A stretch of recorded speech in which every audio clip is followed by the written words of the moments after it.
The moment Fannie Brenner stepped off the train and felt the grit of an unfamiliar town beneath her boots, she knew with a cold certainty settling deep in her stomach that something had gone terribly, irreversibly wrong. The platform was not the wide, prosperous stretch of Millhaven she had been promised. There was no welcoming committee, no representative from the Brenner Textile Company waiting with a sign bearing her name, no Cousin Martha wringing her hands with that familiar anxious expression Fanny had known since childhood. There was only a weathered wooden sign that read Caldwell Creek, population 312, a sagging depot building with a rusted weather vane shaped like a rooster, and the vast, indifferent sky of the Kansas Territory pressing down on everything like a warm, dusty hand in the autumn of 1878. The train groaned and huffed behind her, already gathering itself to leave, its great iron wheels beginning their slow revolution, as though dismissing her entirely. Fanny turned sharply, her carpet bag swinging from her hand, and for one wild moment she considered throwing herself back onto the steps of the last car. But her trunk had already been unloaded by the porter, who now tipped his cap and disappeared back inside with the casual efficiency of a man who had deposited confused women in wrong towns before and would undoubtedly do so again. She stood there on the platform for a long moment, the October wind pulling at the pins in her dark hair and tugging at the hem of her green traveling dress, trying to take stock of her situation with the practical clarity her mother had always praised her for. She was 22 years old. She was alone. She was in the wrong town in the wrong state, with $43 in her purse, a trunk containing everything she owned in the world, and a letter of introduction meant for the offices of a textile firm in Millhaven, Missouri, which was apparently not Caldwell Creek, Kansas, though she could not yet fully account for how she had managed to board the wrong train when she had been so careful about everything else. "You look like a woman who just realized the world is considerably less obliging than she believed." The voice came from her left, low and unhurried, carrying the particular texture of a man who was used to long silences and spoke only when words were genuinely required. Fanny turned. He was standing at the far end of the platform, one shoulder leaned against the depot wall with the relaxed certainty of a man who belonged exactly where he was.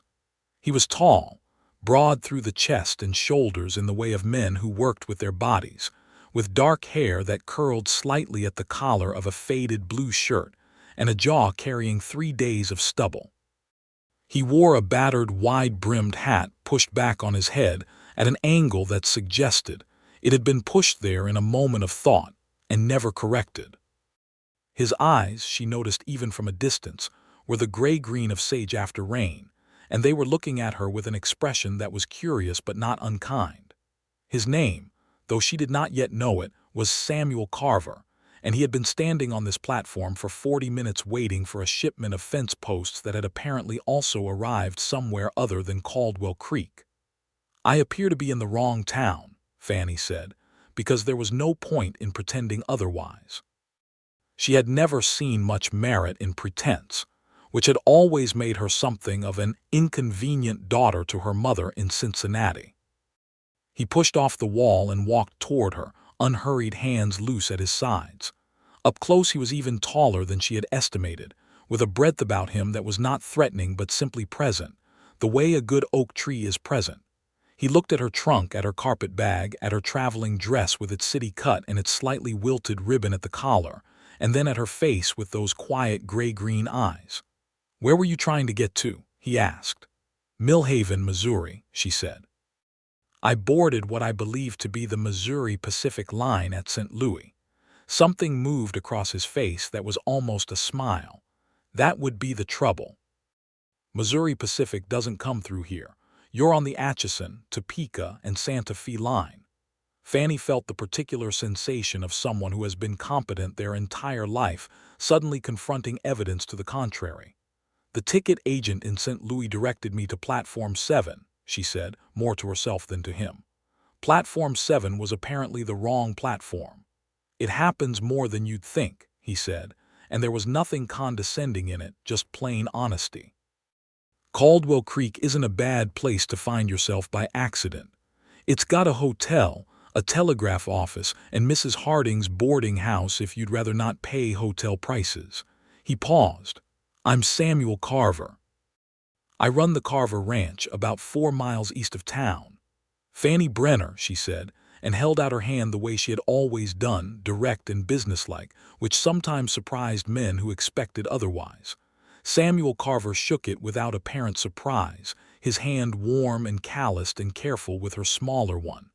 Miss Brenner, he said, can I carry your trunk somewhere while you sort out your next step? She looked at the trunk, then at the platform, then at the town visible beyond the depot 1 Main Street, a scattering of wood-framed buildings, a livery stable with a painted horse on its sign, and the enormous open land beyond it all rolling away in every direction under that tremendous sky. She thought about her situation with the systematic mind that had gotten her through 3 years of keeping books for her father's business in Cincinnati before his death had made that business no longer exist. The telegraph office, she said. I need to contact my cousin in Millhaven and explain what has happened.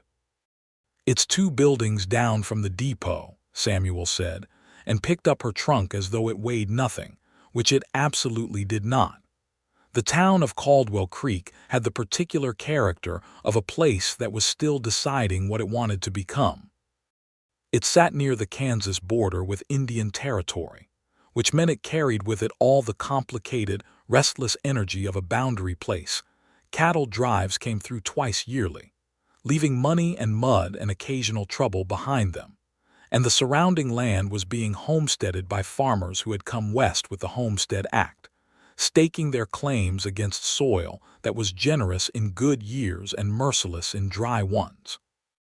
There was a sheriff's office, a general store, a saloon called the Dusty Boot, a small church with a bell that didn't ring on key, a doctor's office, and the telegraph office, which was operated by a meticulous young man named Gerald Fitch, who wore ink stains on his fingers like a birthmark. Samuel set her trunk inside the telegraph office door and stood aside while Fannie composed her message to Martha in Millhaven with the focused economy of a woman who knew that telegrams cost per word. The message read, Arrived wrong station stop Caldwell Creek, Kansas stop, perfectly well stop. Advise best route to Millhaven stop reply to Caldwell Creek Telegraph. Office stop Fannie. That'll be 40 cents, Gerald Fitch said, and looked at Samuel Carver over the top of Fannie's head with an expression that said he found this situation mildly diverting. Fannie paid it and turned to find Samuel still standing near the door, hat in hand now, his dark hair slightly disordered from having removed it. He was looking out the window at the street with an expression she couldn't quite read, patient and thoughtful at once. I'm grateful for your help, she said. I can manage from here, I expect. He turned, and there it was again, that almost smile. Where are you planning to stay while you wait for a reply? She hadn't fully worked that out yet. The hotel, she said. Whitmore's hotel has 2 rooms and they're both occupied at present by a pair of cattle buyers from Denver who have been here a week and show no signs of leaving, he said. Mrs. Harding's boarding house will have space. It's on Elm Street, which is the side street there past the church. She charges $1 a week, meals included, and she makes good corn bread. Fannie considered the economics of this carefully. The reply from Martha could come today, or it might come tomorrow, or it might take several days if Martha was traveling or otherwise occupied. She had $43.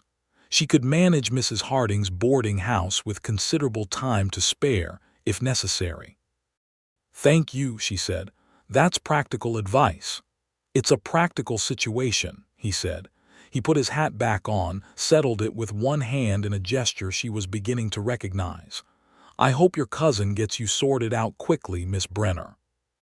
He walked out of the telegraph office, and she watched him go through the window, watched him retrieve his horse from the hitching rail outside the depot, a big roan gelding who turned his head at Samuel's approach with the recognition of an animal that trusted its person entirely, and ride off down the main street with the easy seat of a man who had grown up on horseback.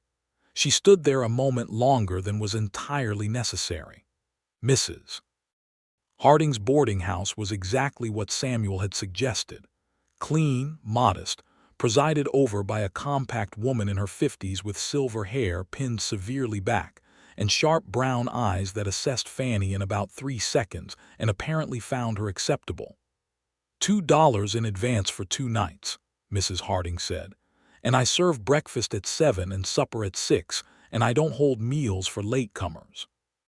The room at the top of the stairs on the right has a good window and a decent mattress. The chamber pot is under the bed and there's a privy out back. Hot water on request, 15 cents extra. That suits me very well, Fanny said, and meant it. The room was small and plain, with a braided rug on the floor and white curtains at the window. And from that window, she could see the main street of Caldwell Creek laid out below her, dusty and purposeful, and full of the ordinary business of a frontier town going about its afternoon. She sat on the edge of the bed and allowed herself, very briefly, to feel the full weight of her situation.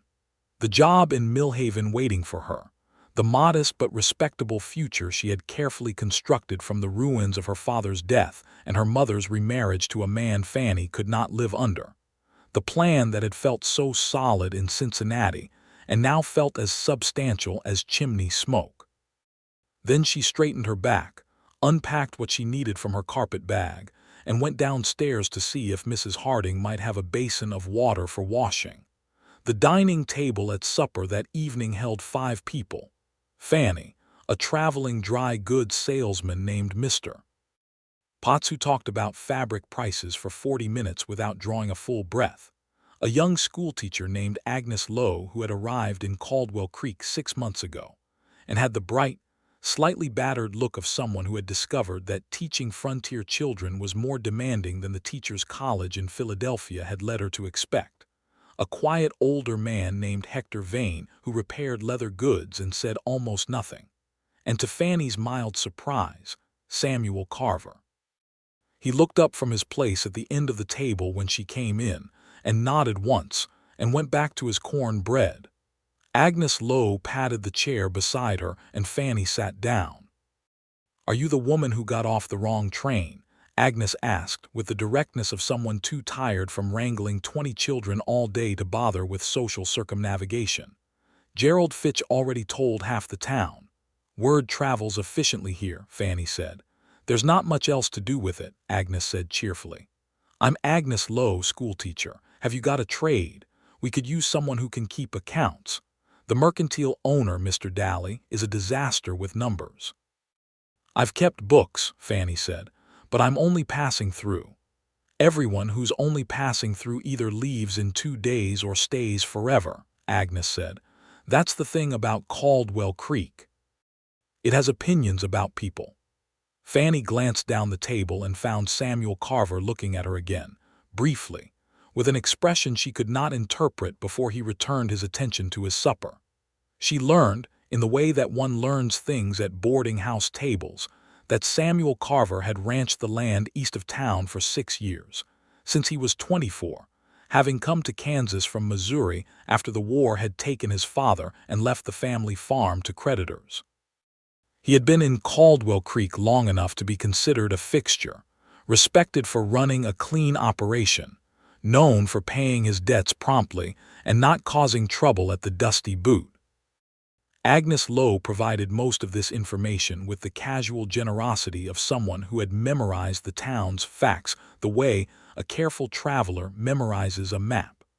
Samuel himself contributed nothing to this biographical sketch, apparently untroubled by being discussed in the third person at his own supper table. He ate with the quiet economy of a man who had grown up understanding that food was fuel and conversation was optional, though when Mr. Potts made a particularly extravagant claim about the durability of his cotton broadcloth, Samuel looked up and said mildly, "I bought a bolt of that last spring, and the third wash took the color out entirely," and went back to his supper while Mr. Potts sputtered. Fanny caught herself smiling at her plate and covered it with a sip of water. After supper, She sat in the small parlor off the dining room with Agnes, who had a pile of copybooks to mark and did so with a red pencil, and the long-suffering expression of a woman reading the same misspelling of arithmetic for the 100th time. Fanny had borrowed some plain paper from Mrs. Harding and was making a list of what she knew, what she needed to know, and what her options were, which was her habit when situations felt unclear.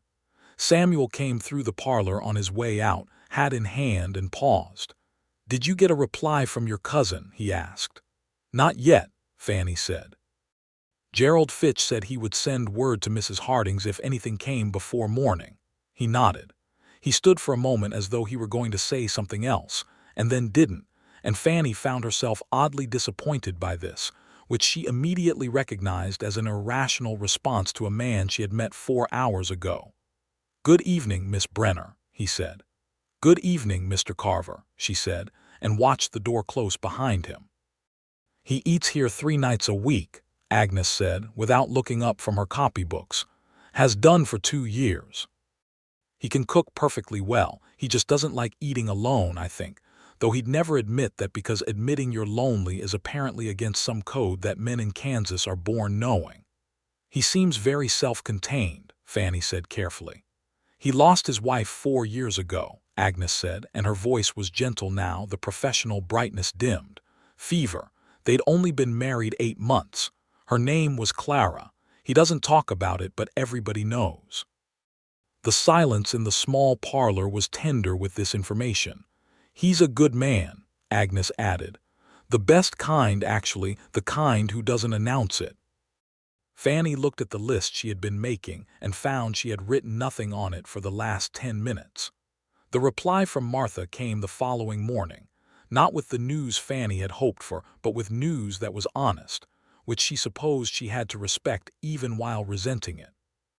The telegram read, "So glad you safe, stop, terrible news, stop, MILLHAVEN position, filled, stop, company hired locally last week, stop, room still yours if you come, stop, cannot guarantee employment, stop, MARTHA."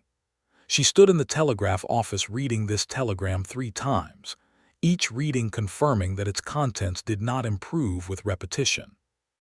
The position she had traveled across 2 states to accept, leaving behind everything she had known in Cincinnati, was gone.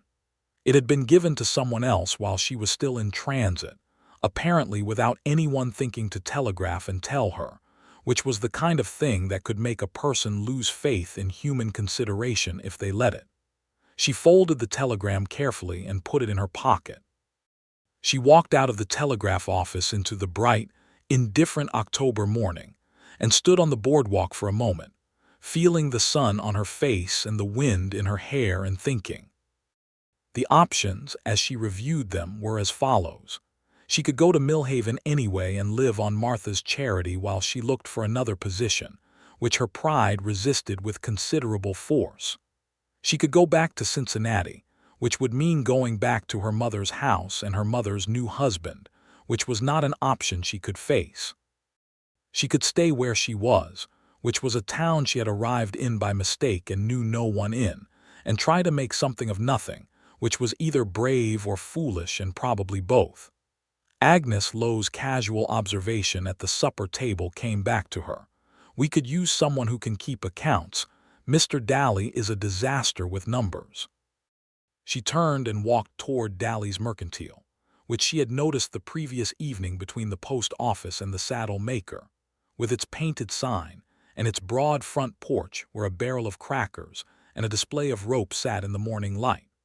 Walter Daly turned out to be a round, genial man in his 50s whose talent for sourcing and selling dry goods was matched only by his complete incapacity for keeping his accounts in any order that approached usefulness. The ledger he showed Fanny with the sheepish expression of a man who knows he is about to be judged was a document of cheerful devastation, entries crossed out and re-entered, sums that didn't balance, credits recorded in the wrong columns, and somewhere around page 40, what appeared to be a recipe for ginger cake written in the margins. "I keep meaning to find someone," Walter Daly said. "But the last bookkeeper we had was young Eddie Marsh, and Eddie went to Dodge City 9 months ago and hasn't been heard from since. I can have this sorted inside a week, Fannie said, looking at the ledger with the focused expression of a woman who found disordered numbers genuinely offensive. And after that, regular maintenance twice weekly would keep it straight.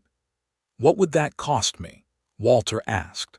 They settled on a wage that was not generous but was fair, and which would, combined with Mrs. Harding's reasonable boarding rates, allow Fannie to remain in Caldwell Creek without depleting her savings while she worked out what her life was going to look like from here. It was not the plan she had arrived with. It was a different plan, assembled from different materials on unfamiliar ground, and as she walked back to Mrs.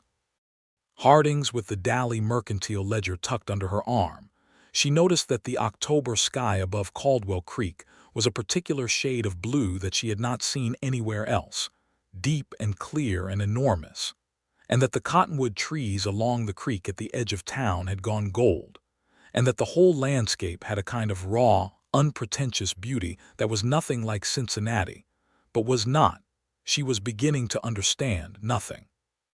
That evening at supper, she told Agnes about the arrangement with Daly's Mercantile, and Agnes clapped her hands with genuine pleasure, and Mrs. Harding nodded in a way that suggested she had expected something of this kind from the beginning, and Hector Vane made no expression whatsoever, but helped himself to a second portion of beans in what Fannie was beginning to understand was his way of showing approval.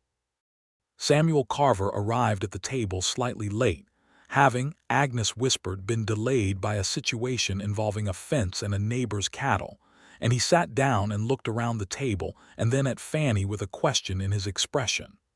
"I'm staying," she said before he could ask it. Something in his face settled subtly, the way a room settles when someone opens a window and the air moves. "Good," he said. That was all, but the way he said it made the word feel like considerably more than one syllable.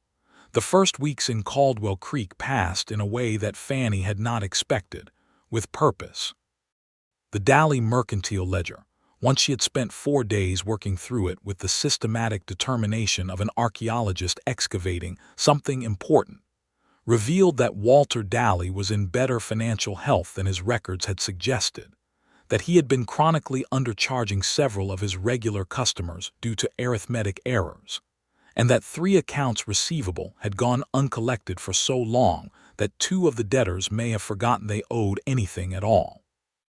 Fannie addressed these issues with the calm, methodical application of someone who found order genuinely satisfying.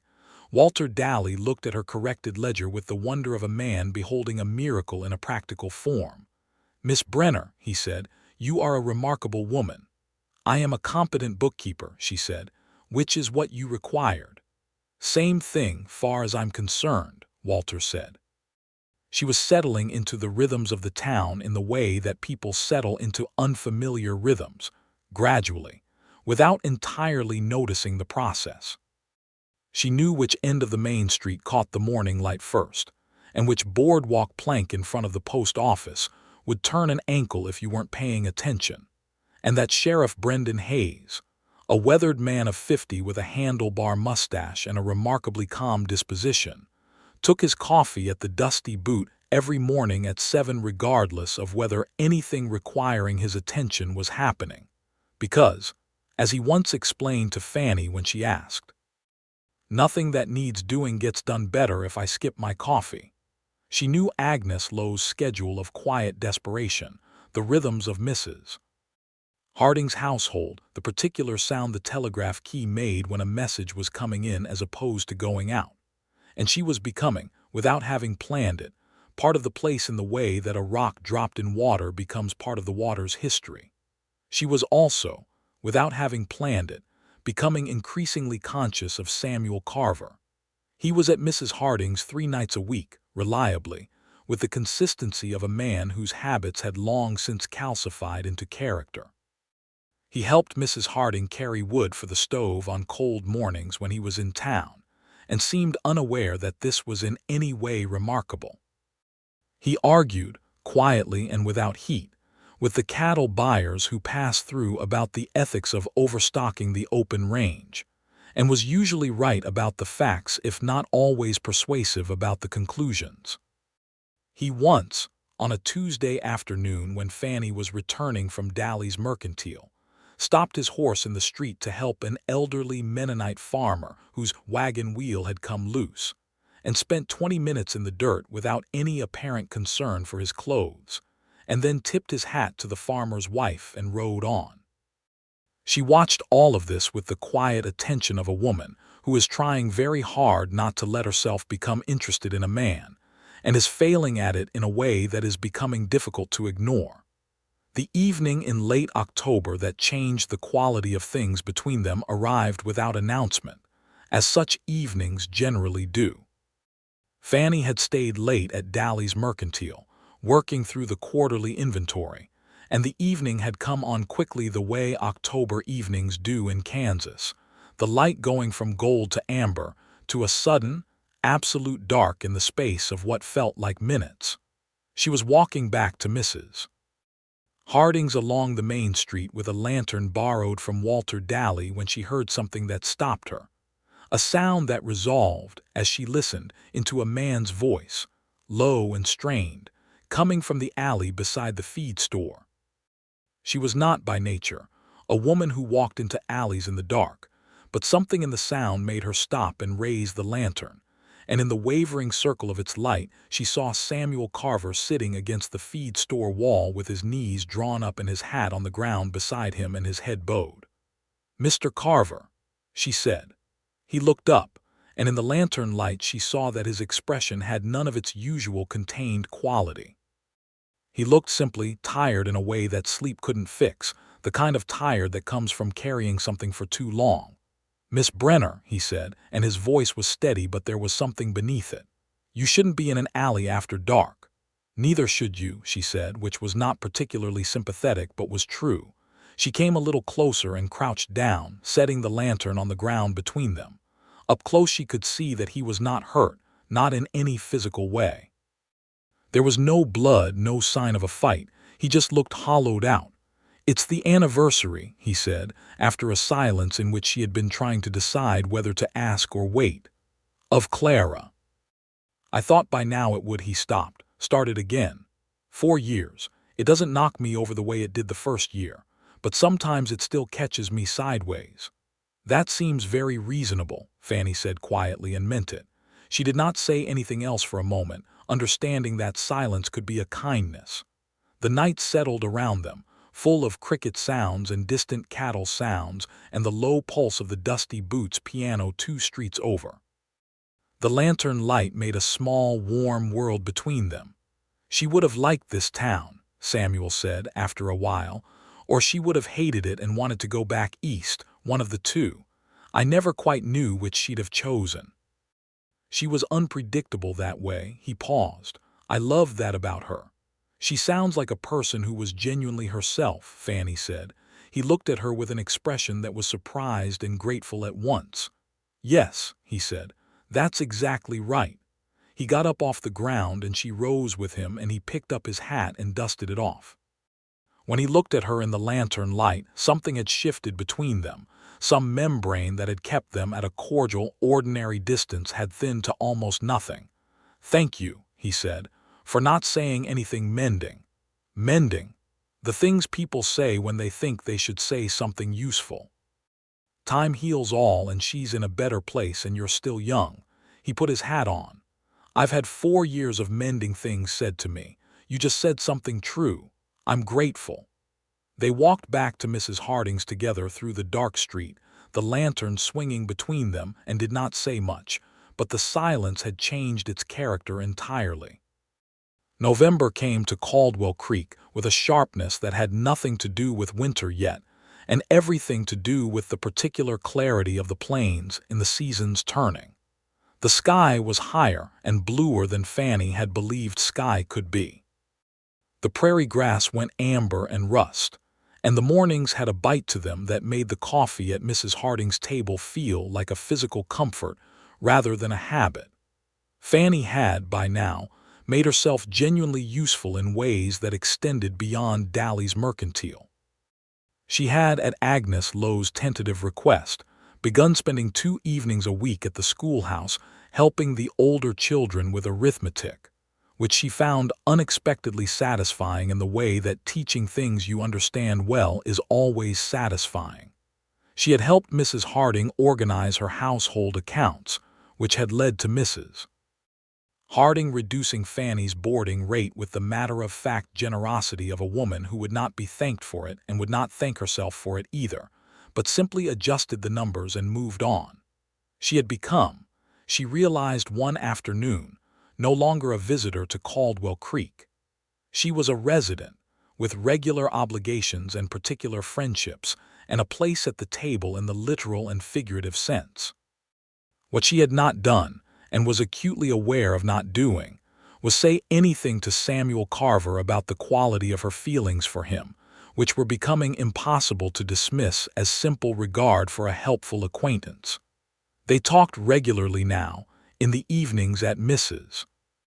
Harding's table, and sometimes in brief exchanges on the street when he came into town, and each conversation had the particular quality of conversations with someone whose mind you find genuinely interesting, full of unexpected turns and honest disagreements and moments where something the other person says opens a window you hadn't known was there.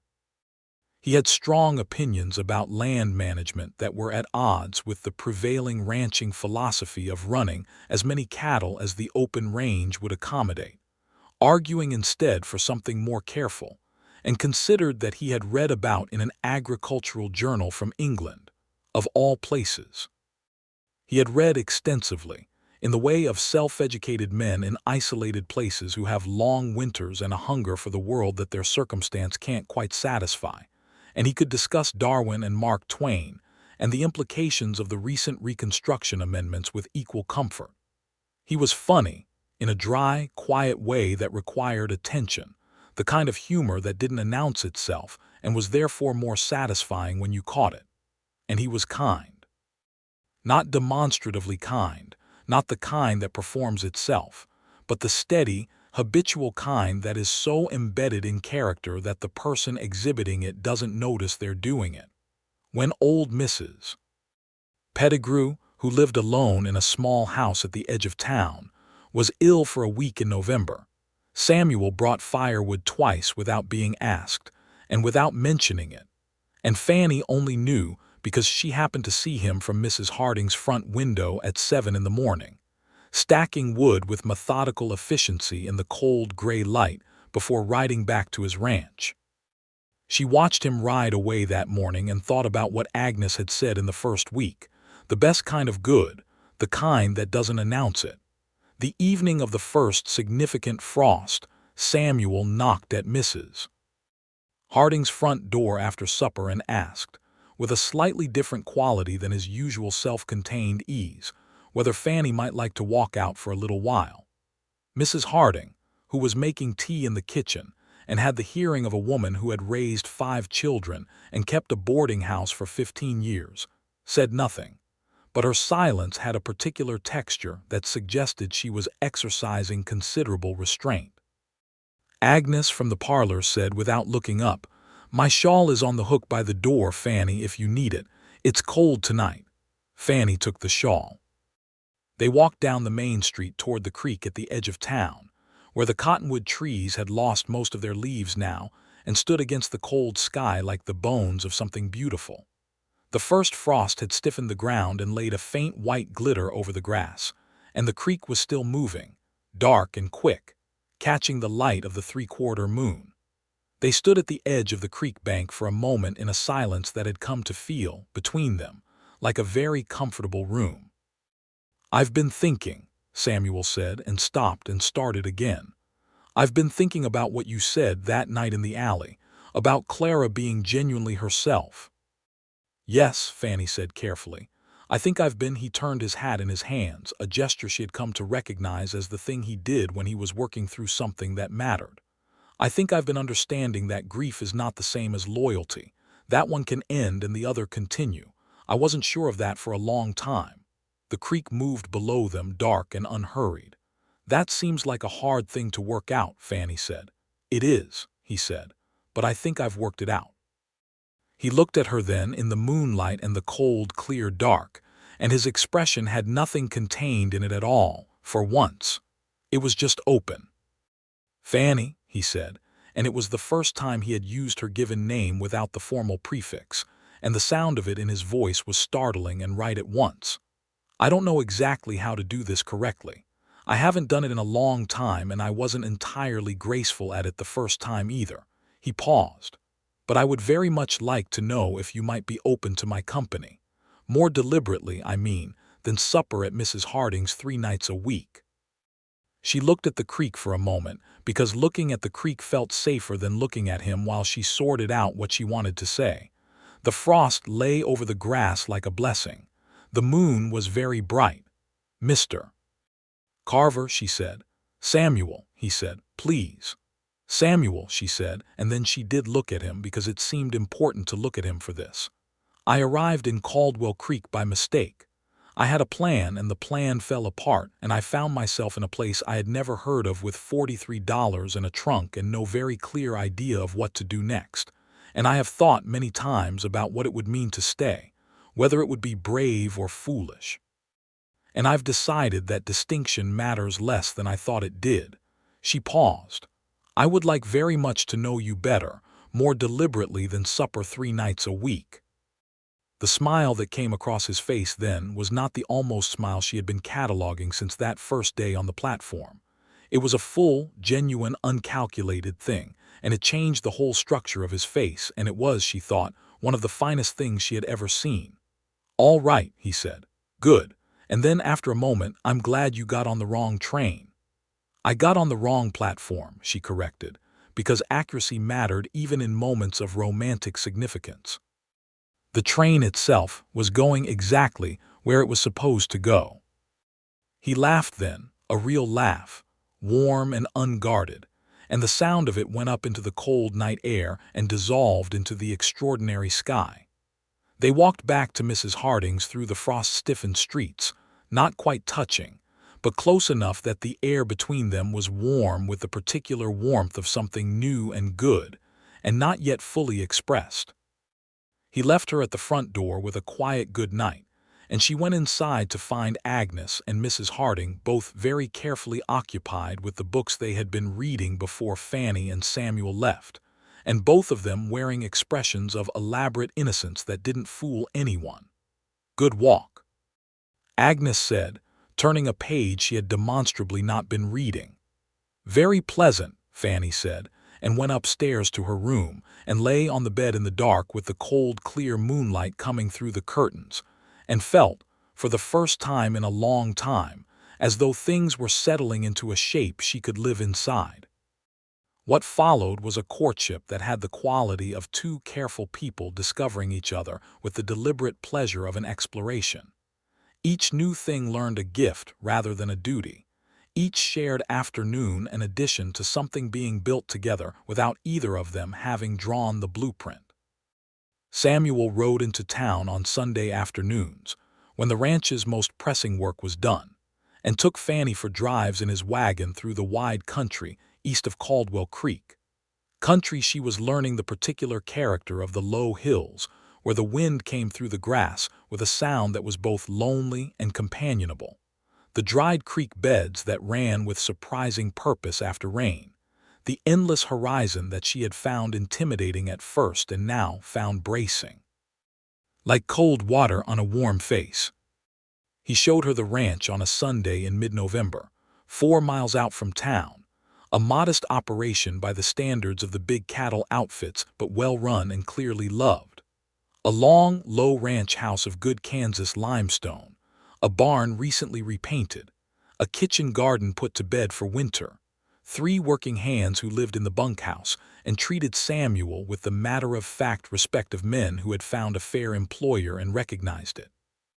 The ranch hands were Jose Martinez, a Mexican-born man of 30 who had worked cattle drives from Texas to Kansas and knew the land and its cattle with an expertise that made Samuel rely on him like a second mind. Pete Hollies, a tall, angular young man of 21 from Tennessee, who had come west the same way a lot of young men had, which was without much of a plan but with considerable willingness. And an older man named Franklin Webb, who did not say much, but could fix anything mechanical with a length of wire and a philosophical attitude. They treated Fanny with the careful courtesy of men not entirely sure of the situation, and she treated them with the direct, practical friendliness of a woman who had grown up without much patience for pretense, and within 2 visits the arrangement had settled into something comfortable. "You like it here," Samuel said, on the drive back to town that first Sunday afternoon, watching her look out over the land in the long November light. "I didn't expect to," she said honestly. "I'm from Cincinnati. I'm used to streets and buildings and the particular sound of a city that knows what it is. This," she gestured at the prairie stretching in every direction, "this is something else entirely. It's so large. Does that bother you?" She considered this carefully. "It did at first. It felt like there was nothing to hold on to, but I think I was misunderstanding it." She looked at the grass rippling in the wind. "It's not empty. It's just very full of what it actually is rather than what people have put on top of it." He was quiet for a moment and then, "That is exactly right. That is exactly what it is." They looked at each other, and the wagon continued its comfortable progress back toward the town's lights in the dusk, and something between them was settled a little more firmly by this exchange, by the recognition of a shared way of seeing. There was a difficulty that November, not between them but around them, in the way that frontier life produced difficulties with the regular frequency of weather. A group of cattle that had wandered from a large drive moving north had gotten into the farmsteads east of town, trampling winter wheat that 3 farming families had planted with every resource they had. The conflict this created, between the cattle interests and the farming interests that were increasingly competing for the same Kansas land, had a sourness to it that Fanny recognized as the particular bitterness of people whose livelihoods were genuinely threatened. She watched Samuel at a town meeting called by Sheriff Hayes to address the situation, and saw in him something she had only glimpsed before: the practical, unflashy ability to find the ground between 2 angry groups of people and stand on it firmly.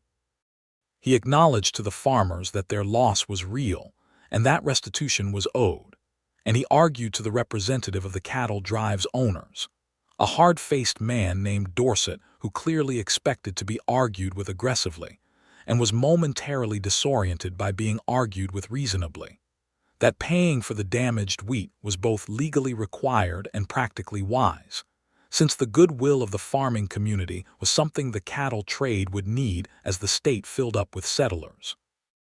Dorset paid 3/4 of the assessed damages and left town the following morning still visibly irritated, which Sheriff Hayes described as an excellent outcome. Fanny said to Samuel afterward, outside the town meeting hall in the cold November dark, "You were very good in there." "I just said what was true," he said. "Most people find it very difficult to say what is true when they're angry," she said. "You were the only person in that room who wasn't." "I wasn't angry," he said, and she looked at him. "I was worried," he corrected after a moment. "Those farming families put everything they had into that wheat. That's not something to be angry about. That's something to fix." She looked at him in the cold dark with the noise of the town meeting dispersing around them, people heading home through the November frost, and felt the particular sensation she had come to recognize as her heart doing something it had not been asked to do but had decided to do anyway without consulting the rest of her. "Samuel," she said.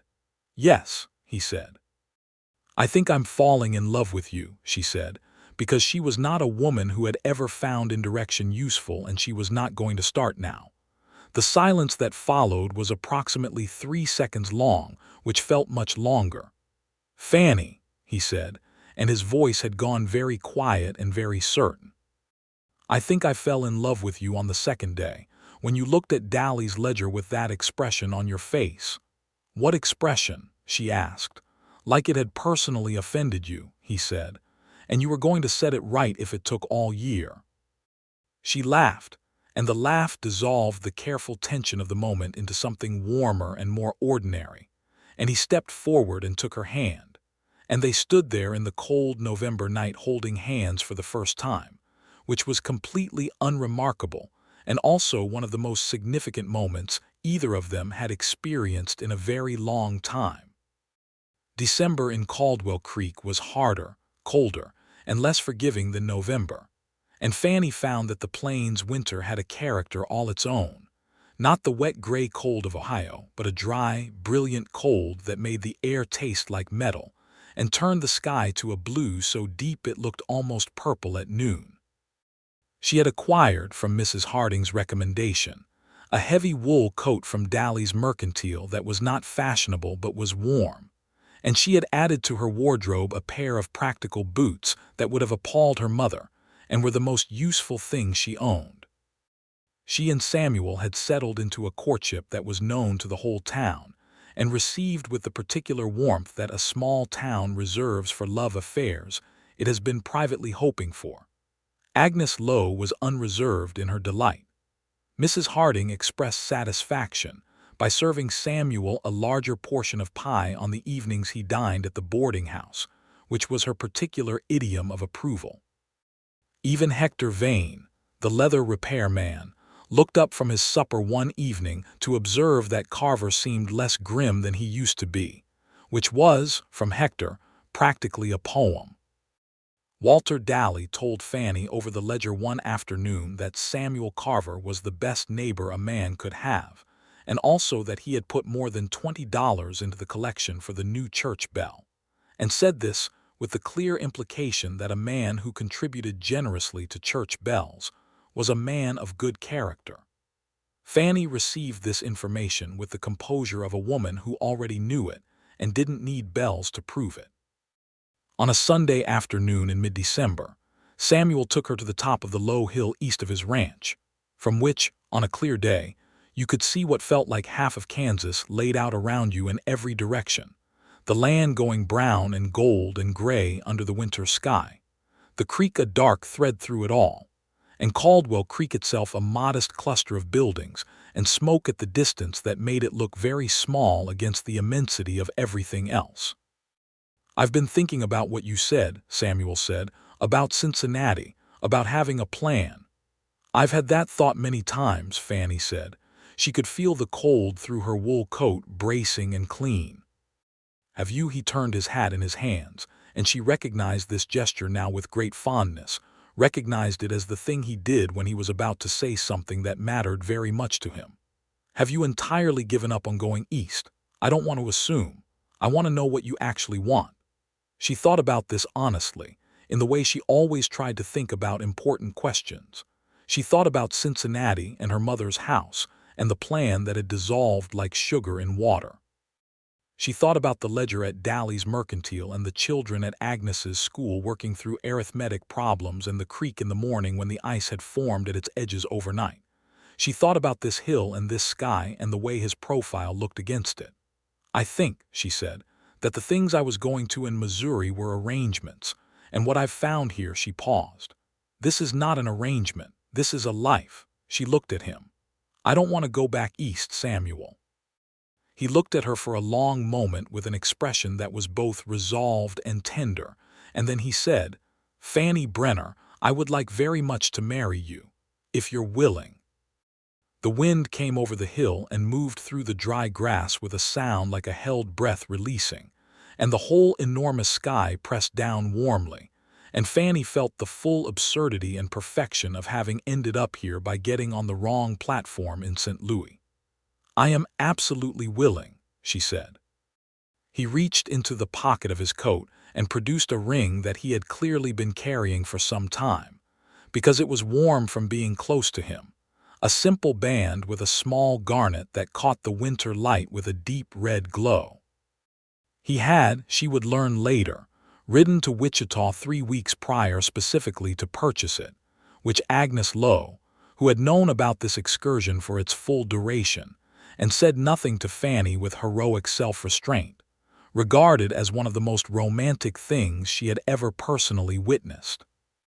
He put the ring on her finger with a careful steadiness, and she looked at it on her hand against the winter sky, and then looked at him, and the expression on his face was completely, openly, undefendedly happy, and she reached up and put her palm against his jaw, and he turned his face slightly into her hand the way the roan gelding turned toward him on the platform, with simple and complete trust. And she kissed him for the first time there on the hill in the December cold, with the prairie spread out enormous and beautiful around them in every direction. They were married on the first Saturday of February, 1879, in the small Caldwell Creek church with the off-key bell, which rang anyway with tremendous enthusiasm for the occasion. The ceremony was performed by Reverend Thomas Case, a lean, earnest man who had been conducting services in Caldwell Creek for 3 years, and clearly regarded this wedding as one of the better outcomes he had been party to in his professional capacity. The congregation consisted of everyone Fannie had come to know in her 4 months in Caldwell Creek, which was, it turned out, most of the town's 312 residents in some capacity or another. Agnes Lowe wept, which she would have been embarrassed by if she had been capable of being embarrassed by anything in the presence of people she genuinely cared for, which she was not. Mrs. Harding did not weep, but sat very straight in the front pew with an expression of fierce satisfaction that was more moving than tears. Walter Daly and his wife brought a cake. Sheriff Hayes came in his good shirt. Jose Martinez and Pete Hollies and Franklin Webb sat together in a row and cleaned up remarkably well. Hector Vane sat in the back and said nothing, and was unmistakably moved.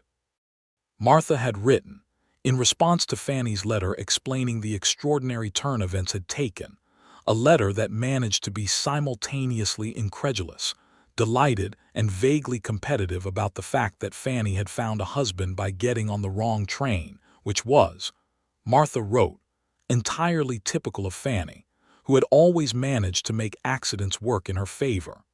Fannie read this letter with great affection and tucked it away carefully. The vows were the traditional ones, and Fannie said them with the clear, steady voice of a woman who meant every word, and Samuel said them with the quiet certainty of a man who had thought very carefully about every syllable before saying it.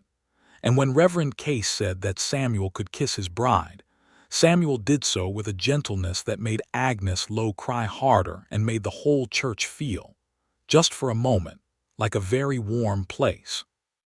They moved into the ranch house that afternoon, into the solid Kansas limestone house that Samuel had built and maintained with the care of someone who had always imagined sharing it with someone else, even when that future had seemed very far away.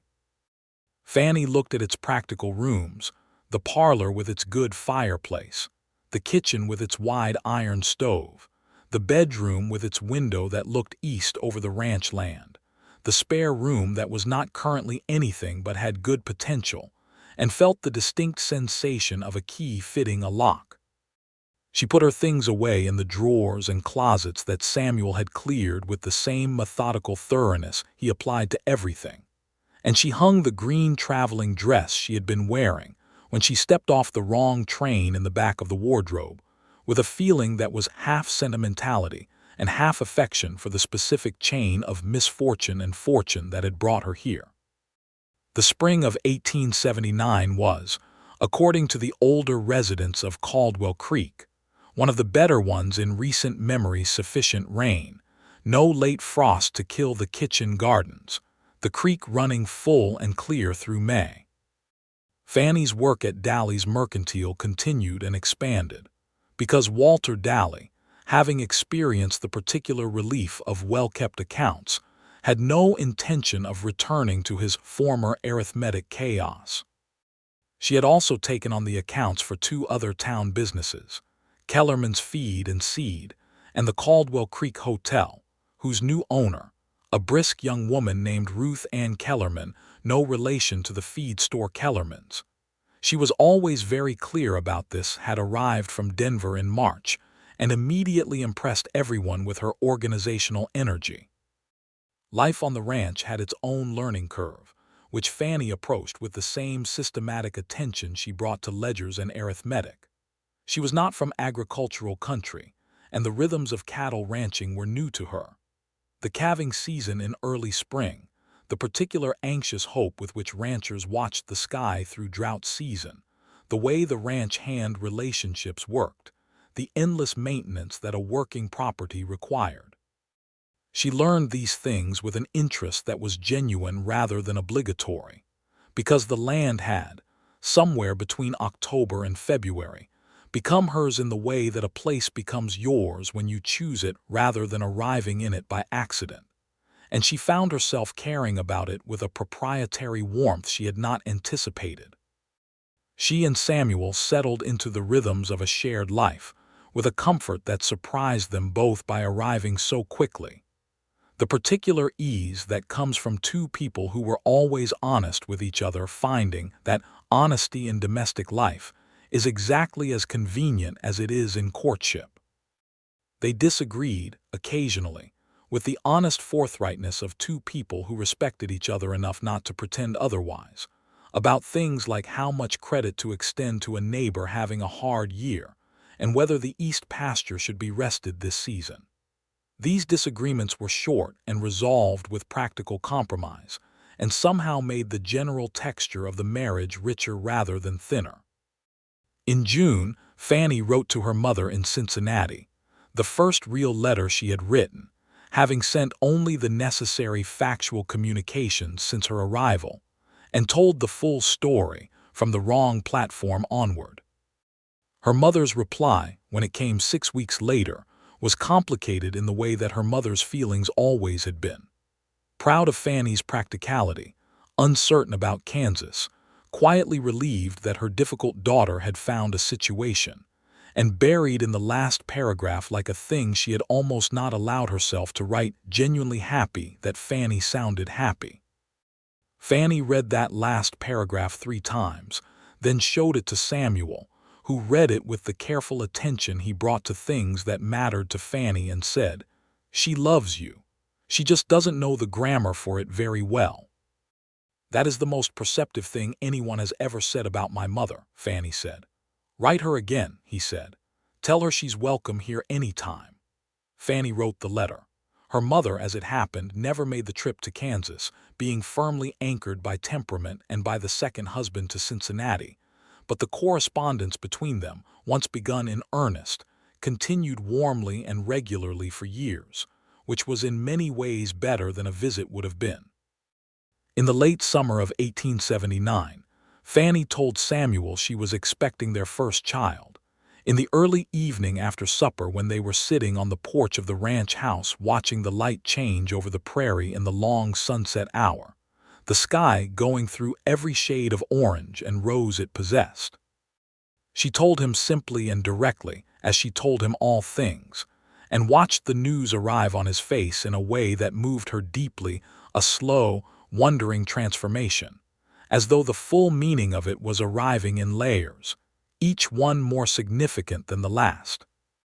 He crossed the porch to her and sat beside her and took both of her hands in his, and for a long moment said nothing, just held her hands and looked at her with an expression that had no words adequate to it. "Are you all right?" he asked finally. "Are you well?" "I'm very well," she said. "I saw Dr. Marsh last week. Everything is as it should be." He brought her hands up and pressed them briefly against his face, a gesture of such unguarded feeling that she felt it in her chest.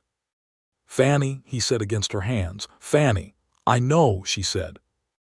They sat on the porch in the long prairie sunset, and the land around them was golden and enormous and full of the quiet sound of crickets beginning their evening work.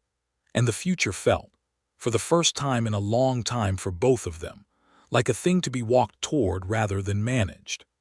The autumn of 1879 passed with the particular quality of a happy time that is understood to be a happy time while it is happening, which is rarer than it ought to be.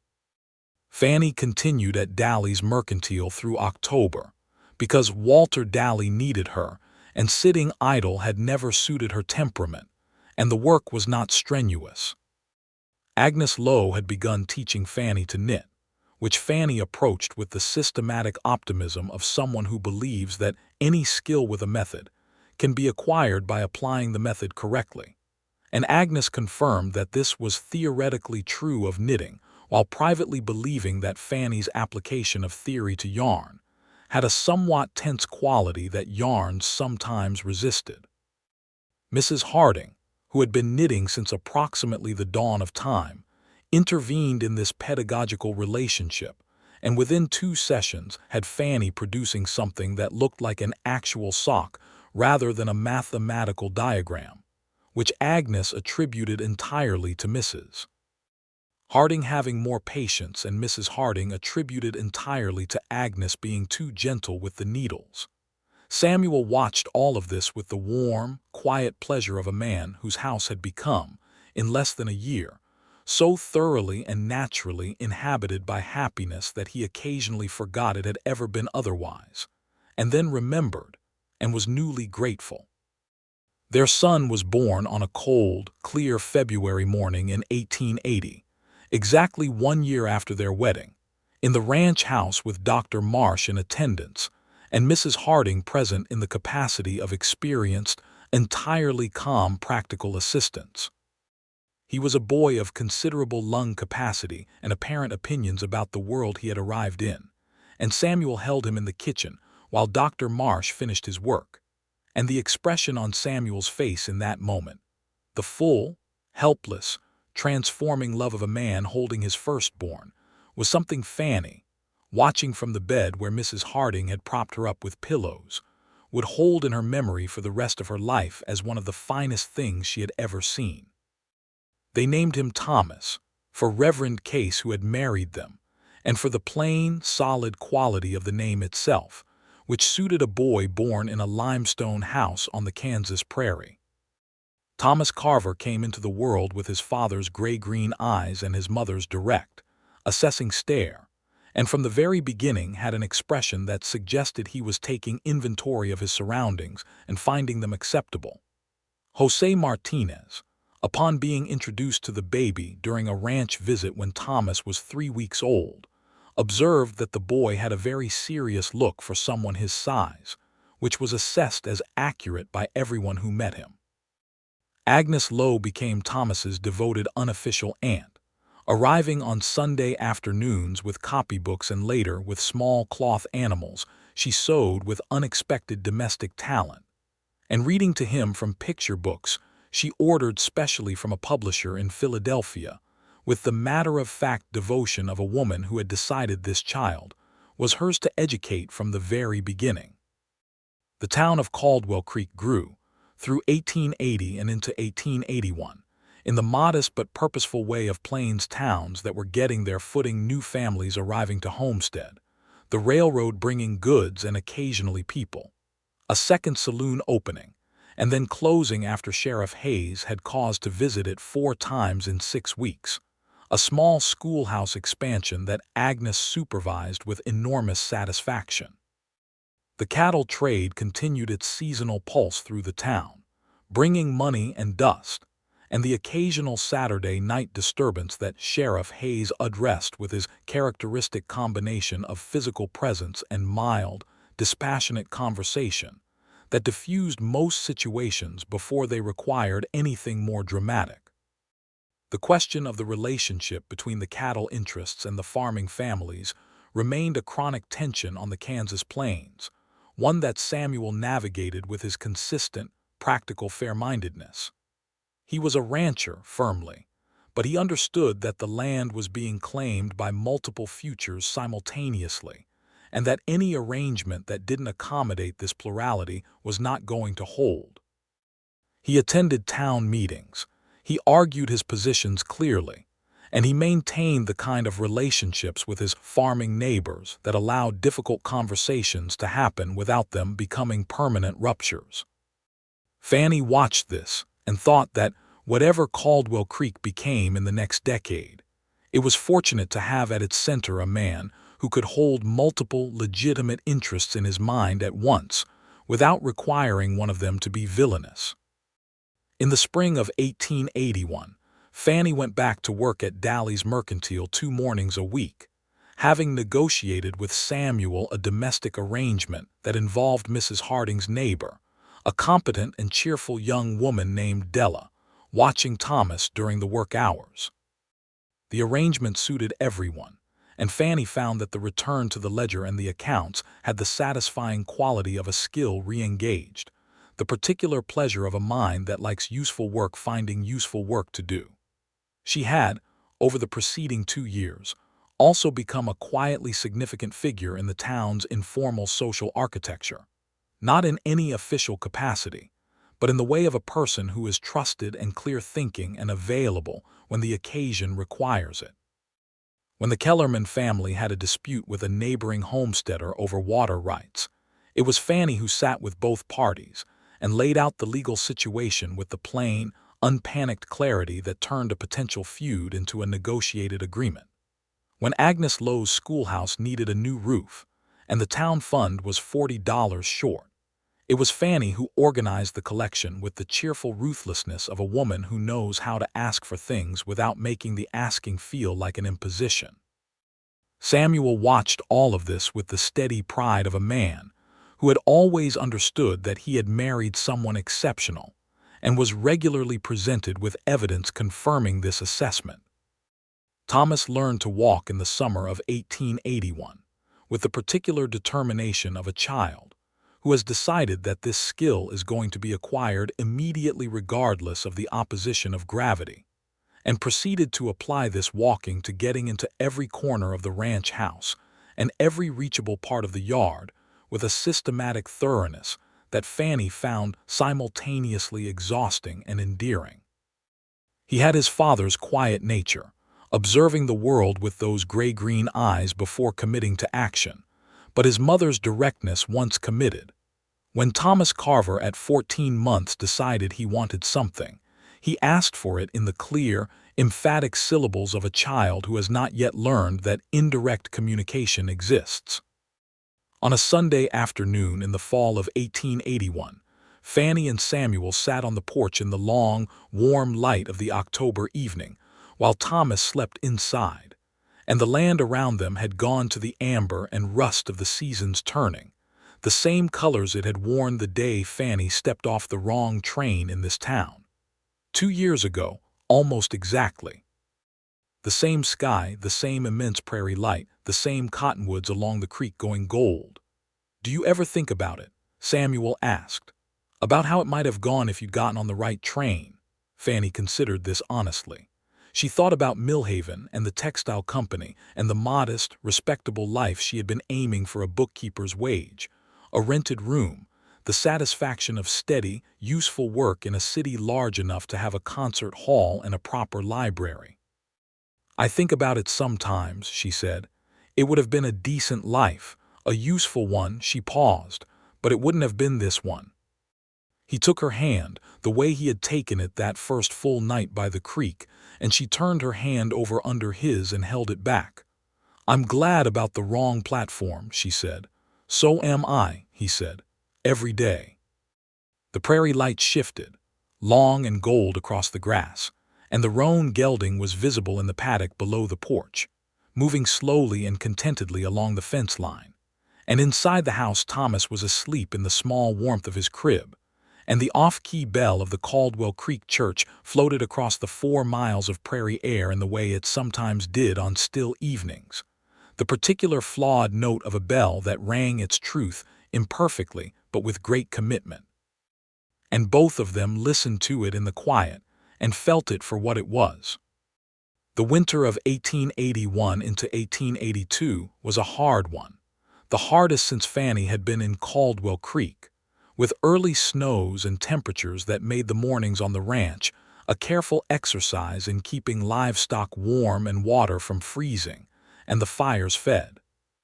Samuel and the ranch hands worked the cold months with the grim, methodical determination that plains winters required, and Fannie kept the ranch house warm and organized, and produced meals of considerable efficiency and occasional actual excellence, having spent 2 years acquiring the specific culinary knowledge required by a wood-fired stove with opinions.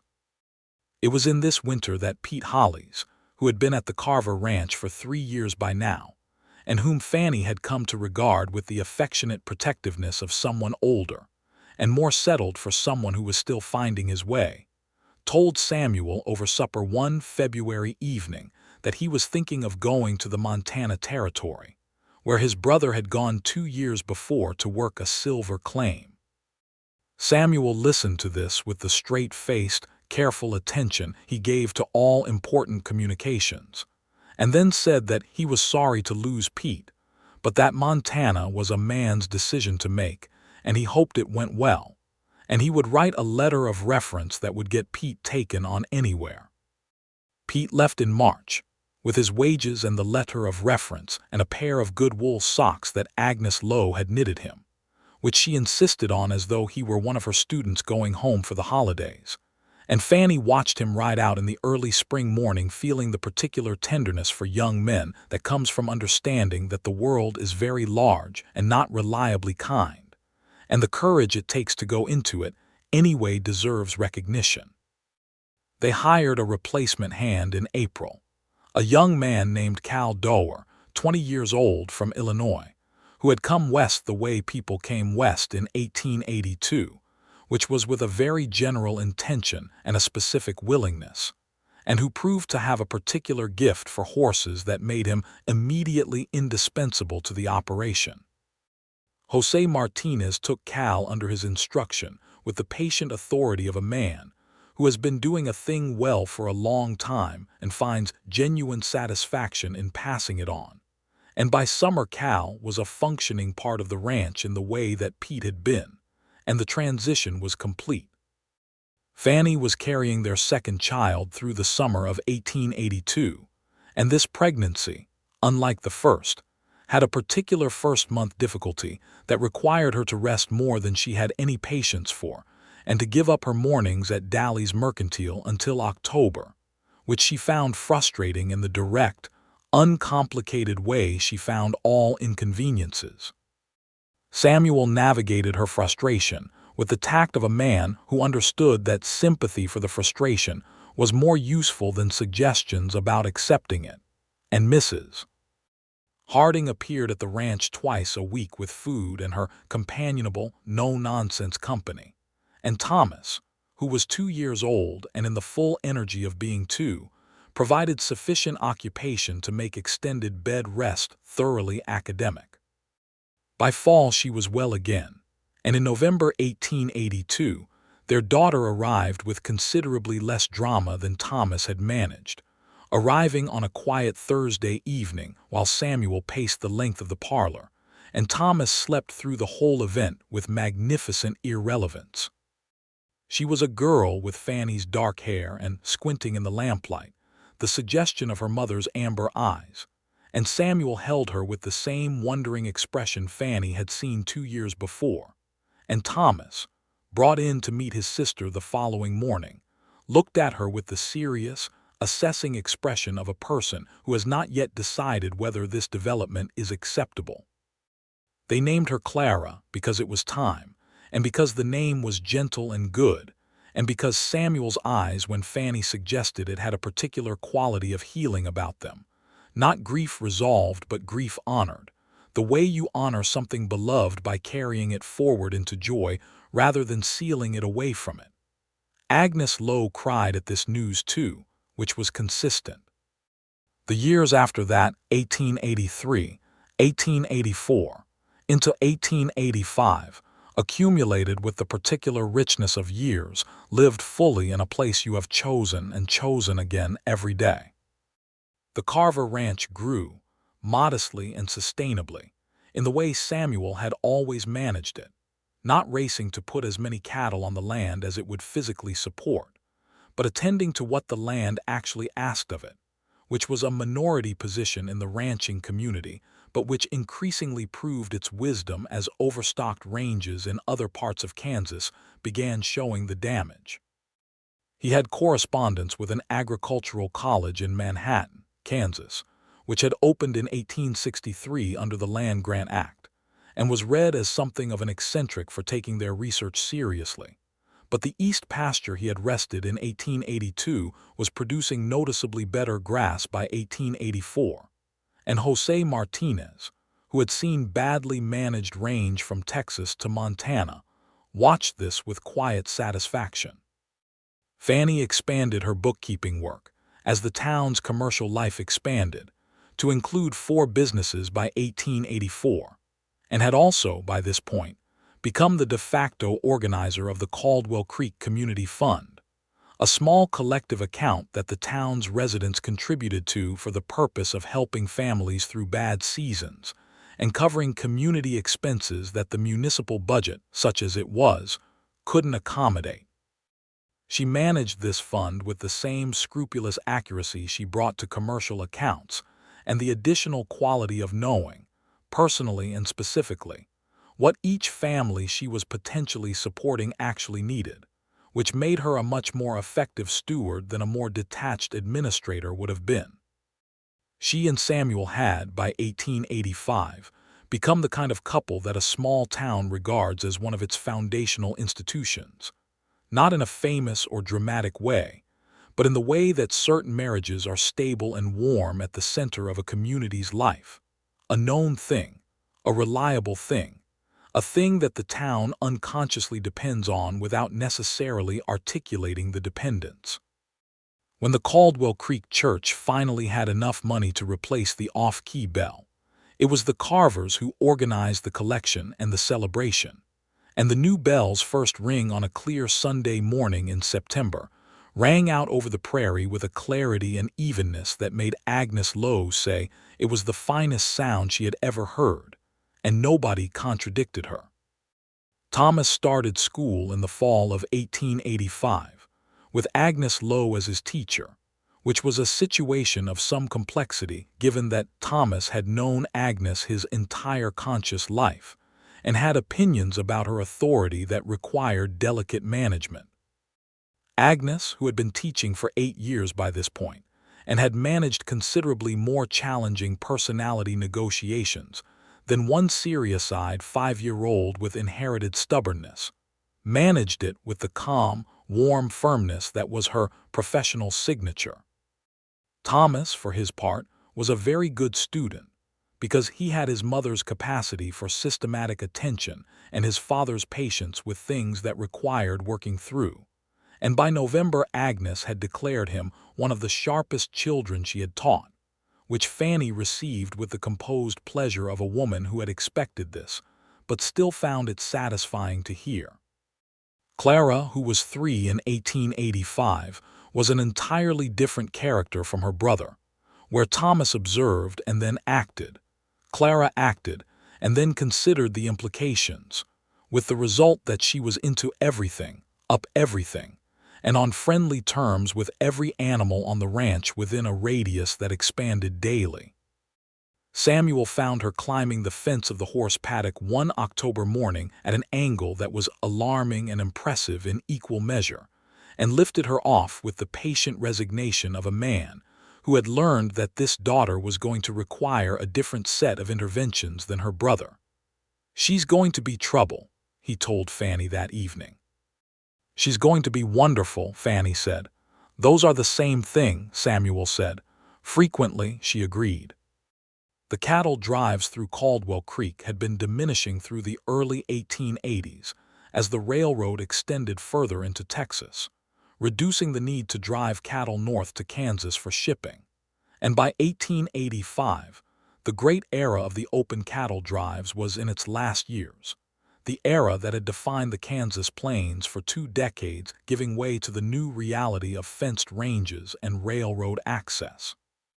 This change was not without its losses. The drives had brought a particular wildness and energy to the town that was not entirely comfortable, but was alive in a way that the more settled commercial future was not quite. Samuel felt this change with the particular sadness of someone who had arrived in the territory young enough to be shaped by its most elemental character, and old enough to watch that character begin to recede. He talked about this with Fannie on a fall evening in 1885, sitting on the porch in the way they sat on the porch regularly now, Thomas and Clara asleep inside, the ranch settled around them in the quiet. "The open range is ending," he said. "The fences are going up everywhere. The land is being divided up into what people can own and what they can't, which is, it makes sense, it's what has to happen, but there's something that's lost, Fannie said. Yes. He looked out at the dark prairie. The sky is still the same, at least. She looked at the sky, which was extraordinary as it always was out here, the stars of the Kansas plains having a brilliance and abundance that she still found astonishing after 7 years of looking at them, because some things you never quite stop being astonished by. When I first came here, she said, I thought the landscape was terrifying, too large, nothing to hold on to. She paused. Now I think it's the most honest thing I've ever lived inside. It doesn't pretend to be anything it isn't. No, he said. It doesn't do that. He reached over and took her hand, and she leaned against his shoulder, and the stars above the Carver Ranch were dense and brilliant and entirely indifferent to human concerns, which was, under certain circumstances, a very comforting quality. The spring of 1886 brought news that reached Caldwell Creek through the telegraph office. The death of a prominent cattle baron named Richard King, whose vast holdings in South Texas represented the old era of the open range, and the announcement of new Kansas state legislation that would more firmly establish homesteaders' rights in land disputes, a legal change that had been argued for years, and that the farming families around Caldwell Creek received with the exhausted relief of people who have been holding a very heavy thing for a long time and have finally been permitted to set it down. It also brought a letter, to Samuel's considerable surprise, from his younger brother David in Missouri, whom Samuel had not heard from in 3 years, announcing that David had married a woman from St. Louis named Louise, and that they were considering coming west, and was there room in Kansas for a man who wanted to work the land and wasn't afraid of starting from nothing. Samuel read this letter 3 times in the way he read important things and then handed it to Fannie without commentary, which was his way of asking what she thought. She read it and said, "Write him back today. Tell him yes." He looked at her. "You're sure? Another family coming in, it would change things. We have good neighbors and there's good land east of here still available for homesteading, and your brother deserves to know his family," she said. "Write him today." Samuel wrote the letter that afternoon, and David Carver and his wife Louise arrived in Caldwell Creek in September of 1886, with a wagon of belongings and the particular expression of people who have traveled a long way and are not entirely sure what they've arrived to find. Fannie met them at the depot, the same depot where she had stood 7 years earlier with a carpet bag and a very uncertain future, and felt the circularity of this with a warmth that was half amusement and half something deeper. Louise Carver, who was 26, bright-eyed and extremely capable, took in Caldwell Creek with an assessing look that reminded Fannie of herself at 22, and then turned to Fannie and said, "Samuel's letters make it sound very manageable." "His letters are accurate but conservative," Fannie said. "It's harder than he makes it sound and better than he says." Louise laughed, a clear, practical laugh, and Fannie liked her immediately. David Carver looked like Samuel in the way that brothers who haven't seen each other in years look like each other, the basic architecture the same, the inhabiting of it different. He was slightly shorter, more openly expressive, quicker to laugh. He and Samuel stood on the platform looking at each other for a moment before Samuel extended his hand, and David took it, and then pulled his brother into an embrace that Samuel returned with the slight stiffness of a man who doesn't naturally demonstrate affection in public, which David received with the cheerful irreverence of a younger brother who has been doing this his whole life.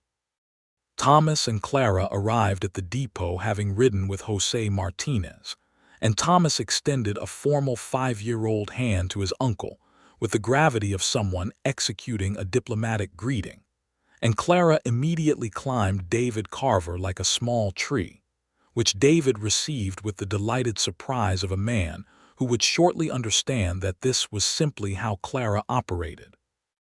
They found David and Louise good land east of the Carver Ranch, adjacent and accessible, and through the fall helped them start building the homestead that would become, over the following years, a thriving operation. Samuel gave his brother the benefit of 6 years of Kansas agricultural knowledge, with the patient generosity of someone who has learned things the hard way, and sees no reason his brother should have to repeat the process. And Louise proved to be an excellent farmer in her own right, with a particular skill for kitchen gardening that produced vegetables of such quality that they appeared regularly on Mrs. Harding's table through the arrangement of a cheerful barter system. The winter of 1886 into 1887 was spent mostly around the combined warmth of two family operations finding their rhythm, with Sunday dinners that alternated between the two ranch houses and grew, over the months, into a tradition that neither family could quite imagine having previously done without. Agnes Lowe was a regular guest at these Sundays, and Ruth Ann Kellerman from the hotel, and Sheriff Hayes when his schedule permitted, and Mrs. Harding twice a month when she could be persuaded to leave the boarding house in the care of Della, who had by now become its effective deputy manager. These Sunday dinners had the particular quality of a community that has built itself, consciously or not, into something that functions as a family in the broad, chosen sense. Different lives, different origins, different distances traveled to this particular Kansas table, but held together by the shared experience of having arrived somewhere, chosen it, and stayed. Fanny looked down the length of the table one Sunday evening in March of 1887, at Samuel talking with his brother about spring planting, at Thomas explaining something with great seriousness to Louise, at Clara managing the enormously complicated social situation of dividing a biscuit with Agnes Lowe, at Mrs. Harding and Sheriff Hayes arguing amiably about whether the new Caldwell Creek ordinance about horses on the main street was enforceable, and felt the full, warm weight of what had been built here from nothing. From a wrong platform, she thought. From a train going to a town she had never heard of, depositing her on a platform in a place she hadn't aimed for, where a man had been standing with his shoulder against a wall watching the horizon. The right man. She had not known that when she stepped off the train with grit on her boots and $43 in her pocket and the beginning of a plan already dissolving. She had not known it when he picked up her trunk with easy strength and walked her through the dust to the telegraph office. She had barely known it in the alley in October when she had crouched beside him in the lantern light while he sat with his grief in the dark. But she knew it now, with the completeness of a thing that has been true for so long it has become structural, load-bearing, the thing the rest of the building rests on. Samuel looked up from his conversation with David and found her looking at him, and the expression he wore was the same expression she had been watching evolve across his face for 8 years. From that first curious, unhurried look on the platform, through the quiet attention of the early days, through the full, genuine smile on the hill in December, through the wondering look in the kitchen holding Thomas, through all the ordinary and extraordinary days of the years between. And it was still the same expression at its heart. It was the expression of a man who looked at her and found, reliably and completely, exactly what he was looking for. She raised her glass to him just slightly, across the crowded Sunday table with its noise and its warmth, and its smells of roast meat and coffee and biscuits. He raised his back. Outside the ranch house window, the Kansas prairie ran away in every direction under the enormous evening sky, the creek dark through the gold grass, the limestone house solid and warm against it all, the roan gelding moving in the paddock, the cottonwood trees along the creek beginning, in the first stirring of the March air, the very earliest suggestion of leaf. The off-key bell was gone now, replaced by the clear true new bell that rang its note perfectly over 4 miles of prairie every Sunday morning, announcing the ordinary sacredness of another week in a place that had decided to become home to people willing to let it. Fanny had arrived in Caldwell Creek by mistake, on the wrong platform, on the wrong train in the wrong town with $43 and a dissolving plan and no idea what the next hour would bring, let alone the next year, let alone the next 8 years. She had arrived, as it turned out, exactly where she needed to be, in the right place, at the right time, in front of the right man, who had been standing on the platform with his shoulder against the wall and his hat pushed back and his gray-green eyes watching the horizon, waiting for something that hadn't arrived yet. Until it did. Until she did. And the rest, as the creek and the grass and the enormous Kansas sky could attest, having witnessed every day of it, had been exactly the life two careful, honest, stubborn, loving people could build when they chose each other completely and kept choosing. Thomas started a rock collection that spring, which he organized by type and size with his mother's systematic precision, and Clara learned to ride her own horse, a small sturdy bay named Button whom she treated as a personal companion of equal standing. And Samuel broke ground on the east pasture with the new grass seed from the Manhattan Agricultural College, and Fannie opened the ranch house windows to the first warm air of April. And the cottonwood trees along Caldwell Creek were fully out in their spring green, and the whole world was bright and ordinary and entirely, completely, perfectly sufficient.